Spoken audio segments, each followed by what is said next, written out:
Halo Sobat GKI, jumpa lagi dengan Sapaan Gembala GKI. Bersama dengan saya, Pendeta Fransiskus Octavianus Turino dari GKI Pondok Chandra Indah, Sidoarjo. Mari sebelum kita merenungkan firman Tuhan, kita berdoa. Bapa di surga, saat ini kami rindu untuk kembali disapa oleh kebenaran firman-Mu. Kiranya Roh Kudus memampukan kami untuk dapat memahami kebenaran firman Tuhan, dan apa yang kami pahami itu boleh kami lakukan di dalam kehidupan kami. Berfirmanlah ya Bapa, kami siap untuk mendengar. Dalam nama Tuhan kami Yesus Kristus, Sang Firman yang hidup, kami berdoa. Amin. Saudara, pembacaan firman Tuhan terambil dari kitab Yunus pasal 4 ayat yang pertama.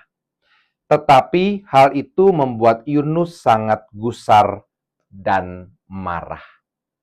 Sobat GKI, ada sebuah kisah nyata. Dikisahkan ada seorang pendiri perusahaan komputer yang memiliki manajer baru yang sedang meroket karirnya. Suatu kali manajer ini diberikan kepercayaan oleh sang pemilik perusahaan komputer itu untuk melakukan satu proyek dengan dana belasan juta US dollar. Tapi sayangnya ternyata manajer ini gagal. Perusahaan rugi besar. Lalu kemudian manajer yang gagal itu mengirim surat pengunduran diri kepada bosnya. Isinya adalah, saya yakin Anda menginginkan pengunduran diri saya. Tapi apa yang terjadi, saudara? Keesokan harinya justru bosnya itu memanggil manajer tersebut dan mengatakan kepadanya, saya tidak menginginkan pengunduran diri Anda. Saya baru saja mengeluarkan uang sebesar belasan juta dolar untuk mendidik Anda. Sekarang saatnya Anda mulai bekerja. Saudara, sangat luar biasa apa yang dilakukan oleh seorang bos tadi terhadap manajernya yang gagal. Bos itu tetap mau memberikan kesempatan kepada seseorang yang mungkin dianggap gagal oleh orang lain. Sobat GKI, itulah pula yang sedang dilakukan Tuhan kepada bangsa Niniwe di dalam kitab Yunus yang tadi kita baca. Tuhan tetap memberikan kesempatan kepada bangsa Niniwe untuk bertobat. Namun ternyata apa yang dilakukan Tuhan terhadap bangsa Niniwe itu tidak dapat diterima oleh Yunus, nabi yang diutus Tuhan ke Niniwe yang karena khotbahnya bangsa Niniwe jadi bertobat. Inilah yang ingin saya ajak untuk kita renungkan saat ini, yaitu masalah Yunus. Masalah kita dalam memberi kesempatan bagi orang lain yang pernah melakukan kesalahan.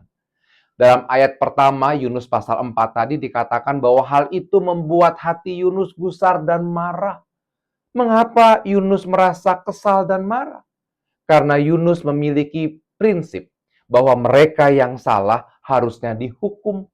Prinsip ini bertentangan dengan prinsip Tuhan yang bersedia memberikan kesempatan bagi mereka yang telah melakukan kesalahan. Satu hal yang menarik adalah kelihatannya Yunus lupa bahwa dia juga pernah diberikan kesempatan yang kedua dari Tuhan.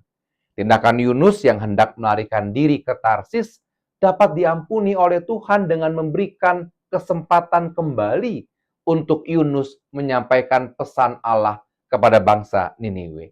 Dan lihatlah apa yang terjadi ketika Yunus memberitakan pesan Tuhan itu kepada orang Niniwe, mereka semakin menyadari kesalahannya dan mereka justru bertobat. Seharusnya Yunus nggak marah, melainkan Yunus bersuka cita karena satu bangsa bertobat dari kesalahannya. Sobat GKI, bercermin dari kisah Yunus ini, jika kita mau jujur, seringkali kita bersikap seperti Yunus yang sulit untuk memberikan kesempatan kepada orang lain untuk menjadi orang yang lebih baik. Mengapa sulit? Mungkin karena kita lupa dengan yang namanya penghapus.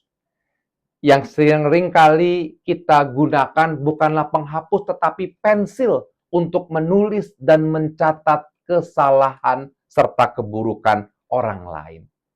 Dia salah, kita tulis itu dalam diri orang itu. dan selamanya kita memperlakukan orang itu dengan label yang sudah kita tulis, dia salah, titik. Jadi meskipun orang itu sudah berbuat baik, sudah berbalik dari kesalahannya yang dulu, tetap saja dia salah. Tidak ada kesempatan, tidak ada penghapus.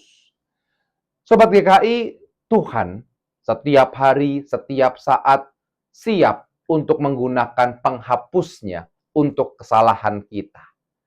Namanya penghapus yang Allah berikan adalah masih ada kesempatan.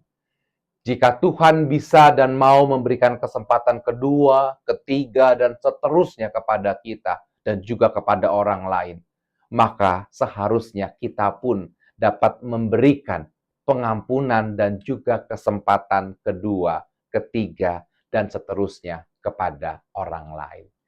Mari kita gunakan, mari kita pakai penghapus itu, sehingga setiap kesalahan orang lain tidak selalu kita membuatnya menjadi label bagi orang tersebut. Siapa kita? Sehingga kita tidak bisa, bahkan tidak mau memberikan kesempatan kepada orang lain untuk menjadi orang yang lebih baik. Saudara, pada akhir kitab Yunus memang tidak diceritakan secara jelas bagaimana sikap Yunus. Akhirnya, apakah Yunus sadar atau tidak atas cara Allah dalam mendidiknya? Kita tidak tahu. Seandainya Anda menjadi Yunus, apa yang akan Anda lakukan?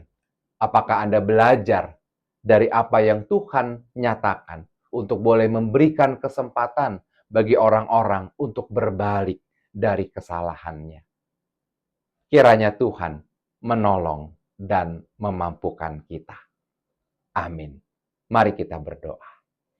Bapa di surga, kami bersyukur kalau firman-Mu kembali mengingatkan kami bahwa Engkau adalah Allah yang senantiasa memberikan kesempatan kepada setiap anak-anak-Mu untuk kembali kepadamu, untuk memperbaiki kesalahan yang pernah dilakukan.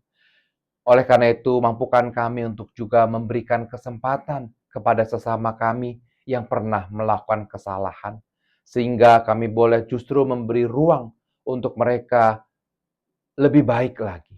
Dan kami boleh merangkul, dan kami juga boleh justru mendukung perubahan orang-orang yang mau menjadi lebih baik. Ampuni kami jika selama ini kami lupa untuk menghapus, tetapi seringkali kami hanya menulis dan menulis kesalahan orang lain. Padahal kasih Tuhan begitu besar, telah memberikan kesempatan bagi setiap kami untuk hidup lebih baik. Ya Bapa, biar firman-Mu ini boleh menjadi pegangan dalam kehidupan kami. Dalam nama Tuhan kami Yesus Kristus, kami berdoa. Amin.